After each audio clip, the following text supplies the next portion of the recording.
Let's say you have a polar curve, such as this one, here on the left, given by r equals f of theta, f being some function, can be a cosine, a sine, a tangent, anything that depends on theta, and that you want to find the area that this curve encloses.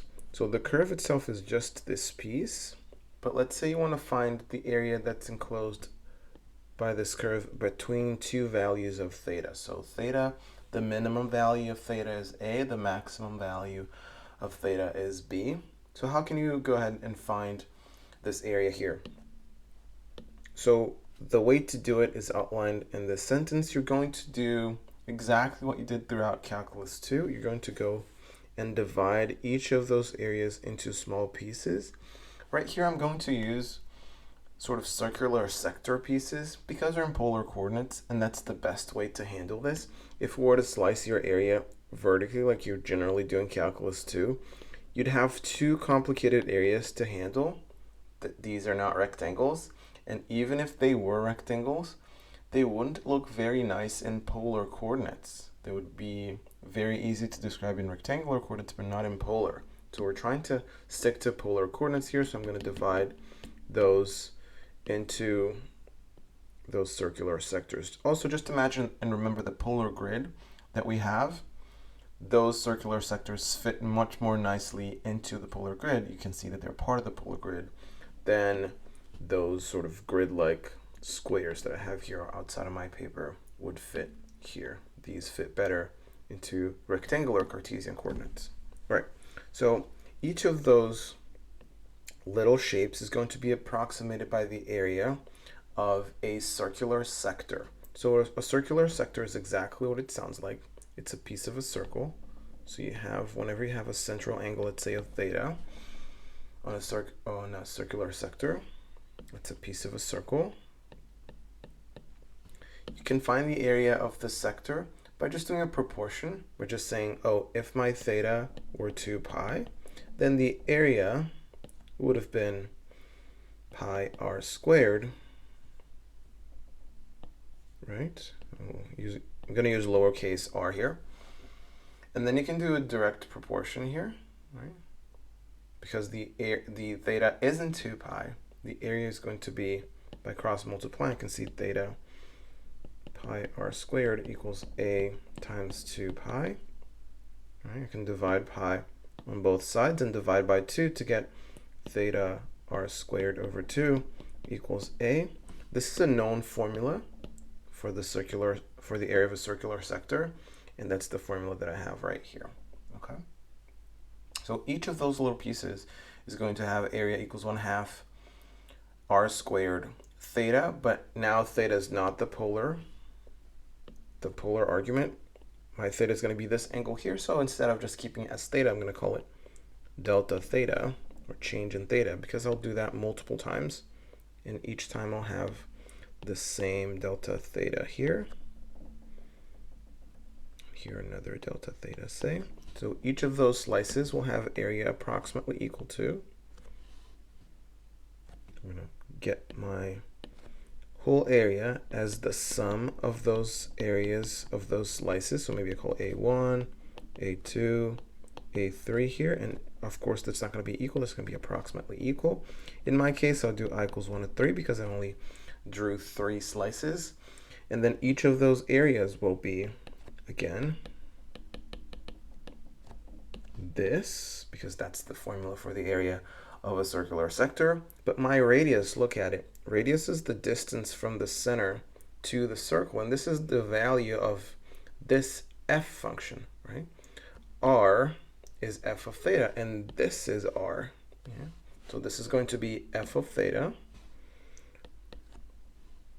So don't forget the 1/2 f of theta I, because I have 3 different thetas. Maybe I'll call this guy theta 1, this is theta 2, and this is going to be theta 3 right here. Each of those gives me a different theta value and a different radius when I plug it into the function f. Squared, right, because this is the radius, squared, and then times the central angle, which is delta theta. Yeah. So if you're looking at this, you're going to see, if I scroll down a bit, you can see a thinner division, but mine with 3 is enough to see that the formula is what it's supposed to be. And of course, you can see that right here at the bottom as well, but with n divisions instead of 3. As delta theta approaches 0, which is the same if I'm making equal divisions, or if I'm taking circular sectors with the same central angle as I slice my area, this is the same as making n go to infinity. This turns into this integral. This is a procedure that usually is done in calculus 2, and that at this point, when you're seeing this formula, you should be more or less used to it. So let's go. So this is the formula that we end up with. Very, very important formula. Every single time, what do? Either memorize this formula or go back and think through again. But either way, you have to memorize this one. I think it's helpful, and I like to do it that way myself, memorizing this formula, the one for the area of a circular sector, because that has more uses. And then noticing that it is the same as this, with the theta changing into d theta, and the radius changing into the function f, which is the radius either way. And the 1/2 just comes naturally from that formula. But either way, you have to be able to recall this formula, either from direct memorization or for sort of deducing the formula on the spot. Again, let me solve an example with you so that you know how this works. Let's say you have this curve. This is a 4-leaved rose curve, and I'm asked to find the area enclosed by one of its loops. One loop. So of course, if I go back to my formula, I know that this is r. Yeah. So this is what I'm going to square. This is what I'm going to square. I think those parentheses are not perfectly placed. This is not incorrect what I wrote, but I'm going to write it again underneath just to make it extra clear. I would, if I were to type this again, don't forget the 1/2. You can go either in or out, doesn't matter. If it goes in, it's easier to remember. If it goes out, it's easier to calculate the integral in the end.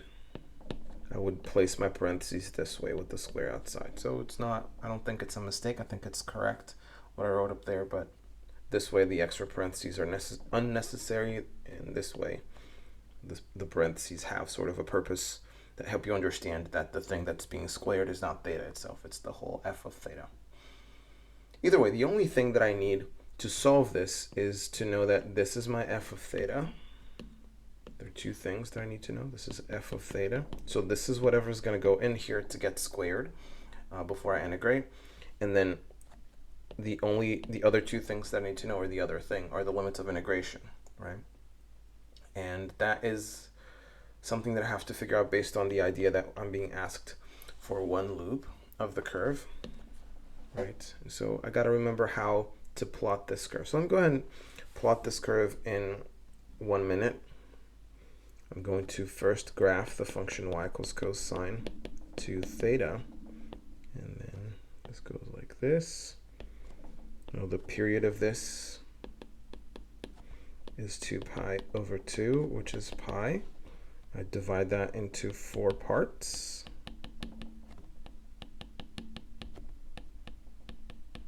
And I know that the cosine function starts at 1. So let me, if I pull this down a little further. Starts at 1, and then it goes down, goes up like this. This is my curve.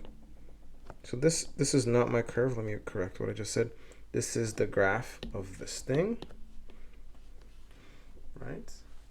But this will describe my curve as I plot it on the unit circle, and then I can just do the same again. Go down, goes periodic, go down, go up for me to get to 2 pi. And here's one thing that you need to pay attention to. Each loop of this curve is going to close, it's not a very good line, is going to close when the function touches the pole, when the curve touches the pole, which means I have r equal to 0. So when I'm in the polar axis, in the polar plane, r equals, now I'm plotting the curve. This is going to start at 1, 0. So if I have a 1 right here, that's theta equal to 0, r equals to 1. And then at theta equals pi over 4, which is 45 degrees, I will be at 0, right? And then I will go from pi over 2 to 3 pi over 2. I'm going to go and have, I'll leave 0, right, in the negative direction, sort of. So I'm going to go backwards this way. And then 3 pi over 4 being this way, I'm going to go sort of this way, like this. So at the 2 points where I touch 0 are the 2 points that will determine when the loop opens and closes. So this is going to be one of those areas. The curve is going to have 3 more loops, one here, one here, one here. Each of those should have the same area. I'm not going to plot these because I only need one of the loops. So I'm looking at this area right here, which is bound by this interval. So I'm going to integrate this curve from, don't forget the 1/2. I'll put the 1/2 inside this time. It's going to be from pi over 4 to 3 pi over 4. That's not the only possible choice. This is 3 pi over 4 here. You can choose to integrate use any other limits of integration that enclose one of the loops, but the final answer that you will get by solving this should be the same that I will get here, unless one of us makes a mistake. So let's go ahead and continue our calculation. Again, our formula asks for f of theta squared. F of theta is cosine 2 theta.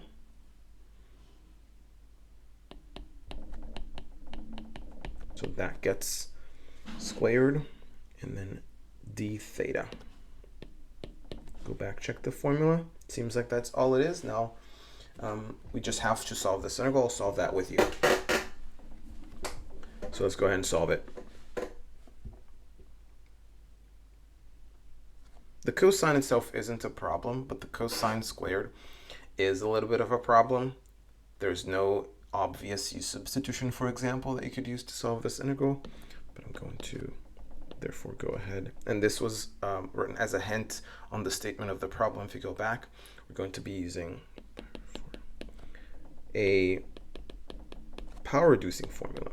So if you don't remember power reducing formulas, let me take 30 seconds to remind you of what they are. This is cosine squared of 2 theta. And so that way I don't need those parentheses anymore. D theta. So power reducing formulas. What are they? Whenever you have a cosine squared of an angle, that can be replaced by 1 plus cosine, and you double the angle. Let me move this a little bit further to the left here just to give myself a little more space. You double the angle to lower the power, and then you got to divide by 2. So that would be one of the power reducing formulas. Now, if you had a sine, this is the one that we're going to use, but just in case you need, if you had a sine instead, the only thing that changes is this sign in the middle. That's how I remember it actually. If you have a sine instead, I got to change the sign in the middle. And when I have a tangent, I just divide one by the other. Tangent is sine over cosine. So I take this one, divide by this one. When I divide by the second, I'll flip it upside down. The 2's are going to cancel. And so I'm going to get this. So those are good formulas to have whenever you need them. So I'm going to go ahead and continue to use that formula, the first one that I wrote. Right? These are the 3 power reducing formulas. Got to have them either memorized or got to be able to come up with them on the spot. let's go ahead and integrate this. Again, pi over 4 to 3 pi over 4. That will be, there's already a 1/2 that's outside. This guy gets out. But then the cosine squared gets replaced with this, so an extra 1/2 is going to show up at some point. And then right here, I already had 2 theta. So I'm going to double my angle to 4 theta. So, and that's the integral I need to solve. This I'll bring out as a 1/2 to get a 1/4 on the outside. And then I get 1 plus cosine 4 theta d theta. And so these are 2 integrals.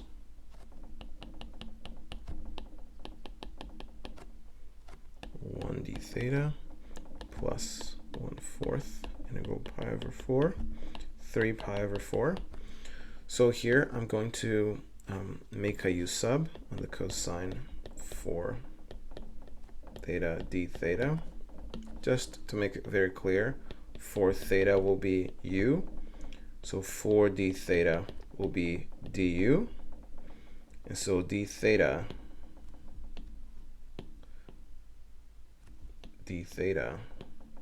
is going to be 1/4 du. Which, when I make my substitution,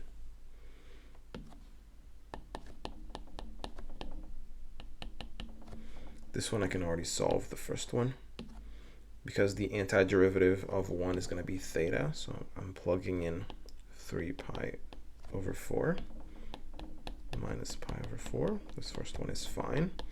And then now I have the cosine of u, but then d theta is a quarter du, right? Because 4 theta is u, so I have an extra quarter here. And then because u is 4 theta, I just multiply each of these by 4. So now my new limits of integration go from pi to 3 pi. And then I have this. This is fine. Also, this is 2 pi. This is 2 pi over 4, still times 1/2, 1/4, excuse me. And then I can simplify these to get a 2 at the bottom. So this one is a pi over 8. That should be fine. And then this a quarter and a quarter can come out as a 1 over 16. So now I have to antiderive cosine, which would be sine from 3 pi to pi. If I derive sine, I get cosine back, so this is actually correct. But what's the sine of 3 pi? Okay. Have your unit circle very, very fresh in your mind for this. Pi goes here. So the sine of pi is going to be 0, because that's the point that you're at. The height is the sine. And so if you go 1, 2 more to get to 3 pi, you end up on the same point. So you also have a 0. So both sine and cosine here are gonna be 0. Okay, so that's gone. There's nothing here. And the final area is pi over 8. Think about this for a second. We have known areas for circles for a long time. Yeah, we have known this for a while. But for this weird 4-leaved rows, think about how many mathematicians throughout the years were unable to solve this, and who just solved this in 20 minutes. I think this is pretty cool.